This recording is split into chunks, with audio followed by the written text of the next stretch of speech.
We're looking at a new VR game called Shattered from Playside Studios. It's available now on the MetaQuest store. Stick around to the end and I'll explain how you can save some dollaroos, some clams on the game. You're watching Bringhurst VR.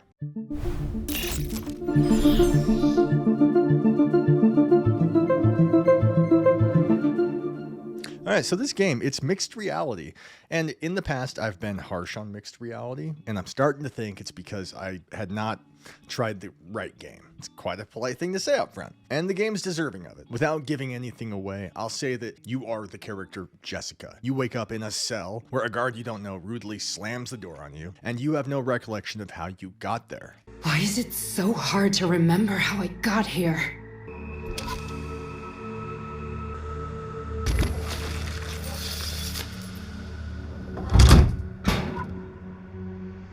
You're sort of trapped in your own mind. And so what you have is a play space that you select, whether it's your room or downstairs, and against the wall, you have one identifiable hole where you have access to your cell. And within that cell, you can grab a number of things. You can grab your door, you can grab the desk, pictures on the wall, and you can drag them into your physical space and put them all around your room and then interact with them from there. The entire thing takes place in your home, but you're decorating your scene with all these objects that you can interact with. And that's how you maneuver through this world. Collect clues and books and keys and dig further into the story, find new chests and boxes to unlock, new rooms that you continually bring in. And ultimately, it's a game about you trying to regain your sanity, escape this place, and not shit your pants along the way. There is some scary stuff in here. It's effective. The sound effects are very cool. And interacting with what might just be a window on your wall and peering into it, not knowing what's gonna come, what you're gonna find, and using the flashlight, which has 3 modes, off, on, and black light. And so using that, you can collect clues, you can find things that you might not otherwise see. And on a lot of the objects that you've got, you'll find that when pulling, say, a chest out of a hole in the wall, it'll be covered with moths and black moss. And you would take that flashlight, just shine light on it, and that kind of expels the crust that's kind of grown over this.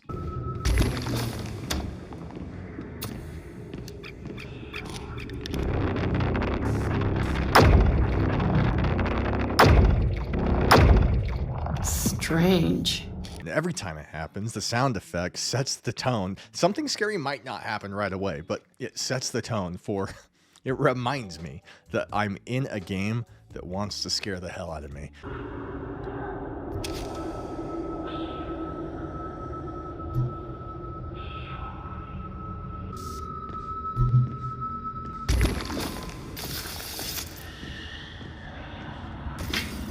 There's something covering it. I can't see clearly. Maybe the flashlight will help. What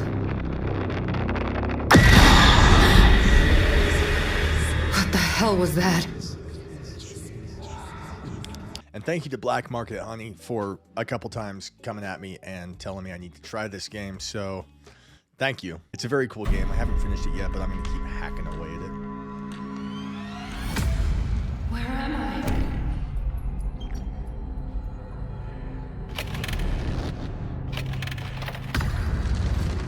Welcome to the Wakefield Corporation, a brighter future.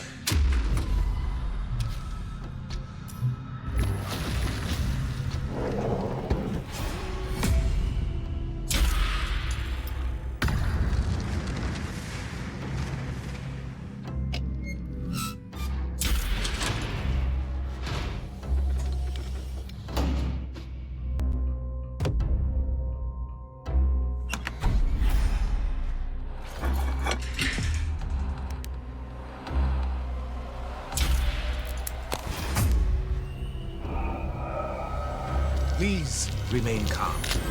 You're doing very well.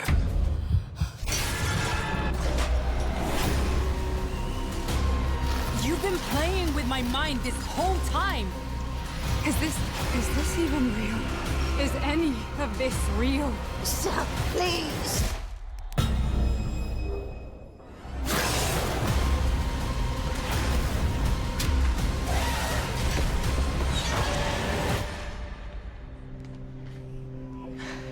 not alone.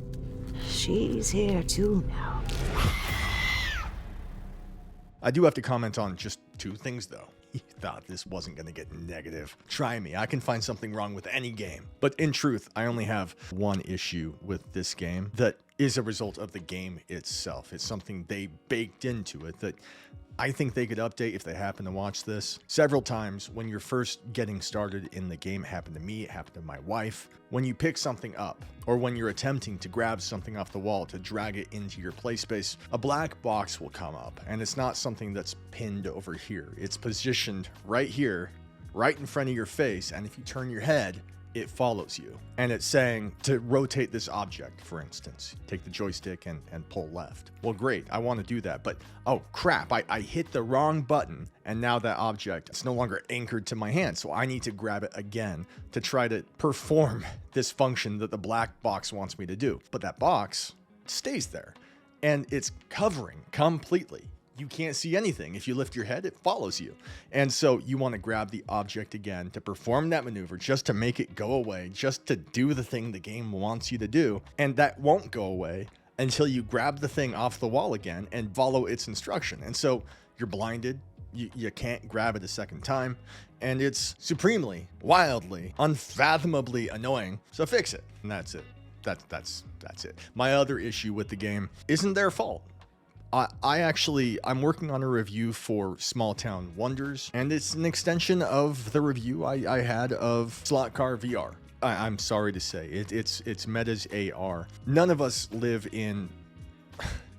reside in a room that's just a box. If you do, you probably need help. You're probably trapped there, and there's a lock on your door. They couldn't even give you a bed. But no, instead, what we have is a room that, if you're in the living room, is not just a square. It is stairs and railing and furniture and a Christmas tree. That if you just rely on Metascan up front, then it does a decent job. Give it the time, use that depth scan to take into account everything in your room.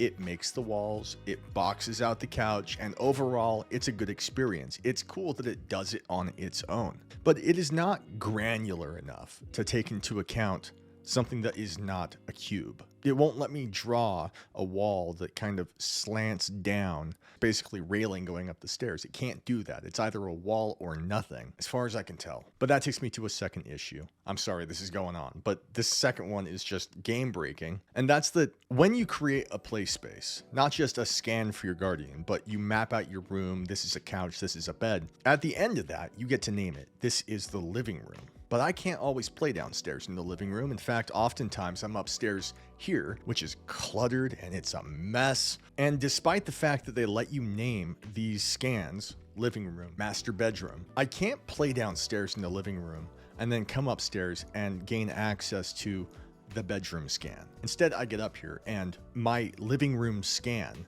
and it's quite trippy, is here. So if I just kind of squint and use my imagination, I can be like, oh, that's the table. Oh, the TV's on the wall right here, but it's not. It's all downstairs. And despite having made master bedroom, I cannot access it. It's as if Meta is only saving one scan at a time, and it is troublesome.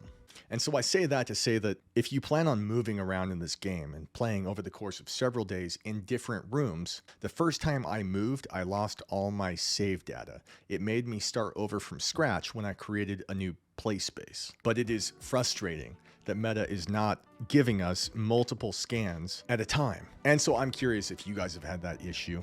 But that aside, that's nothing to do with this game. This game is fantastic. I love it. It's terrifying at times. It's brilliant. It's very well thought out. It's a very interesting way of solving what is essentially an escape room, and it's made me jump more than a couple times. Now, if you guys want this game, you'll find the link in the video description down below.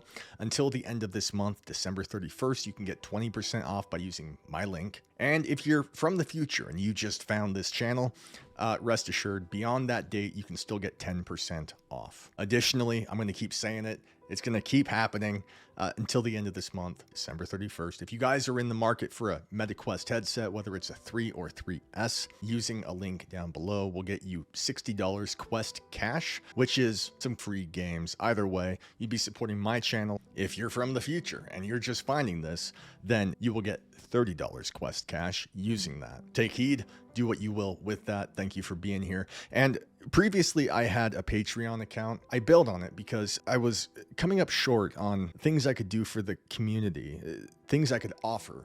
And if nothing else, I was able to offer early access to the videos, and I wasn't even following through on that very much. And I didn't want to rob anyone, so I kicked it to the curb. But I think I'm going to start that again. I really appreciate this community, and I've had a lot of support on this channel. And so in the coming days, before the end of the month, you can expect that that's going to be back. And with it, I'm going to guarantee, with it, at the very least 12 hours of early access made available to you. And I'm getting rid of all my stuff. I have a closet filled with accessories for the MetaQuest 3, MetaQuest 3S. I've got a smell-o-vision that's worth $130. I have gun stocks. I've got docks. I've got controller grips. And I'm not using any of it. And so I'm going to be giving all of that away. And so if you join Patreon when I make that link available, members of those tiers will have exclusive access to any giveaways I have. I will not be doing any of those giveaways on my public channel. It's a way to kind of draw you in, but also have something of value that I can give back. I must have $700 worth of accessories that are just sitting there. And so rather than sell it on eBay, I think that that's going to be the way to go. And when I have game codes to give away, which for sure over the next 3 weeks, I'm going to have 1 or 2 games that I know I have some incoming codes to toss out there. That'll be done through Patreon as well. So keep an eye out. And if you have other ideas, something that I could offer you, that you would find of value on a Patreon channel, let me know in the comments and I'll try to implement it. I appreciate it. I appreciate you. You guys have been watching Bringhurst VR. Godspeed.